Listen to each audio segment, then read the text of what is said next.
Today is Friday, Parashat Devarim. It's the eve of Shabbat Hazon, named after the Haftarah that we'll read tomorrow, Hazon Yeshaya. Actually, this Shabbat is the 9th of Av, the 9th day of the month of Av. The 9th day of the month of Av is a fast day.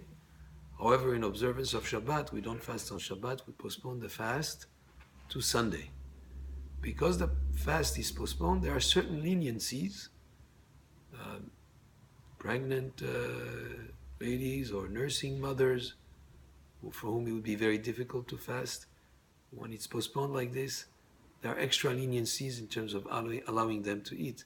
Somebody, of course, is ill and is not able to fast, then of course he'll be able to eat. However, since we don't eat before we do Havdalah on Motzei Shabbat, if a person is justifiably not fasting on the day of Tisha, he should make sure to say Havdalah before he partakes of any food or drink.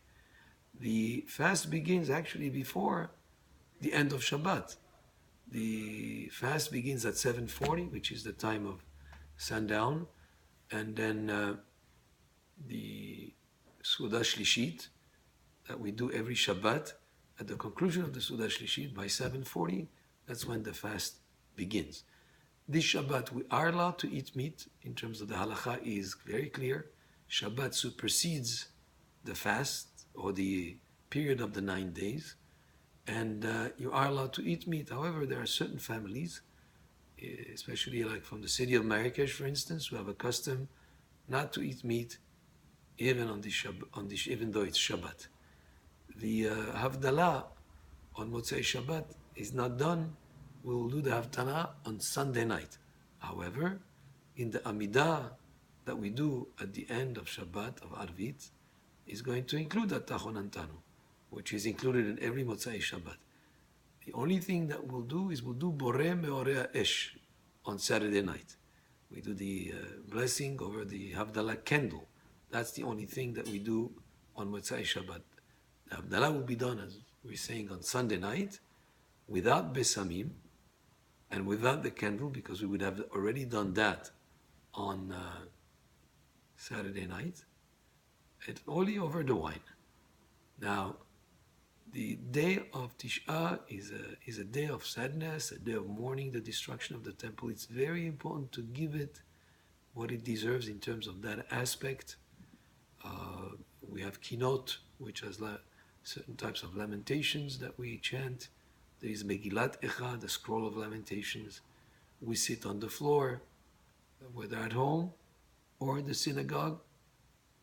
We can allow to sit on chairs only after the middle of the day on Sunday, only after 1 o'clock.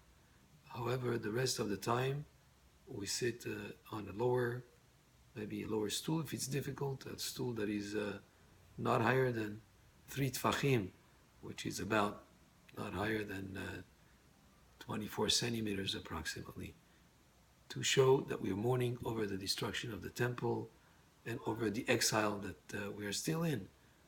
It's very important to give it what it deserves.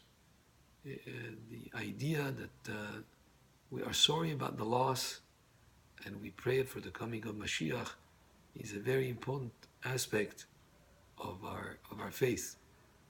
And we read Haftarah in the morning and in the afternoon also. Tomorrow, we're going to be reading the Haftarah of Hazon Yeshaya, which is a Haftarah from the Navi Yeshaya that reproaches the Jewish people for their wayward behavior, for their actions of injustice, of insincere service of Hashem, and sort of awakens us to improve our ways. And the Haftarah that we'll read at the end of Tisha B'Av and Mincha of Tisha B'Av, it will be Haftarah that speaks of Teshuvah, of improving our ways, and Hashem's right hand is always extended to accept us. After all, the month of Av is called Av, which is a father. A father may discipline his son, but still with a lot of love, and there is a tremendous opportunity here to, from the difficulty of Tisha B'Av and the adversity to be inspired to do better and to improve on an individual level and also on a national level of Am Yisrael, so that we can merit the coming of Mashiach speedily in our days. Amen. Baruch Adonai le'olam. Amen ve'amen. And Shabbat Shalom.